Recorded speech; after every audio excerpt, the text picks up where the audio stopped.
নমস্কার বন্ধুরা, Kitty kids চ্যানেলে আপনাদের সবাইকে অনেক অনেক ধন্যবাদ। আজ আমি আপনাদেরকে বাচ্চাদের জন্য ফ্রায়েড রাইস রেসিপিটি বানিয়ে দেখাবো, যেটা আপনারা বাচ্চাদের টিফিনেও দিতে পারেন।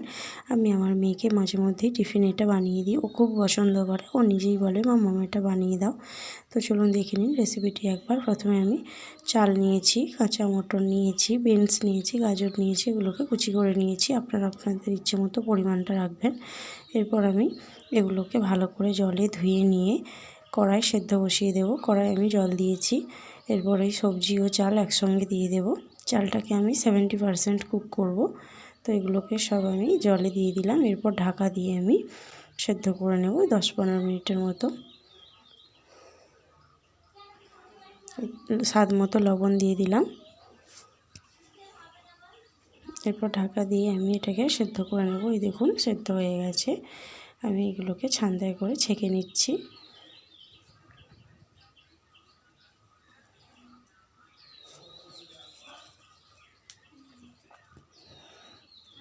এইভাবে ভালো করে ছেঁকে নিচ্ছি।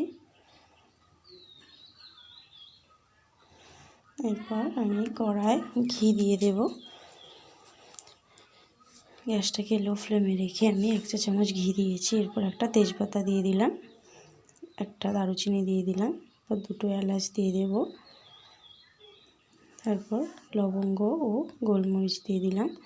এবার এগুলোকে হালকা বাদামি করে ভেজে নেব।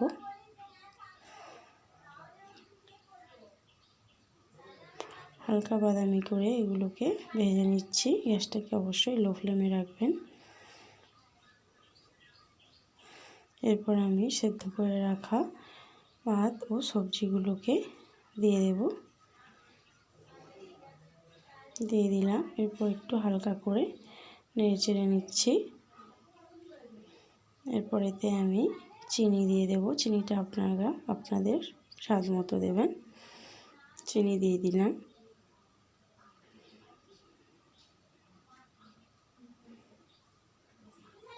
তিন চা চামচ আমি চিনি দিয়েছি।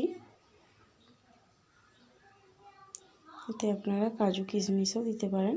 আমি এখানে দিইনি, আপনারা চাইলে কাজু কিশমিশও এটাতে দিতে পারেন। তো রেডি হয়ে গেল ফ্রায়েড রাইস। খুব ঝটপট এটা বানিয়ে নেওয়া যায়। বাচ্চাদের টিফিন হিসেবেও এটা আপনারা দিতে পারেন। খুব সহজে খুব তাড়াতাড়ি বানিয়ে নেওয়া যায়। তো আপনারা অবশ্যই বাড়িতে ট্রাই করবেন।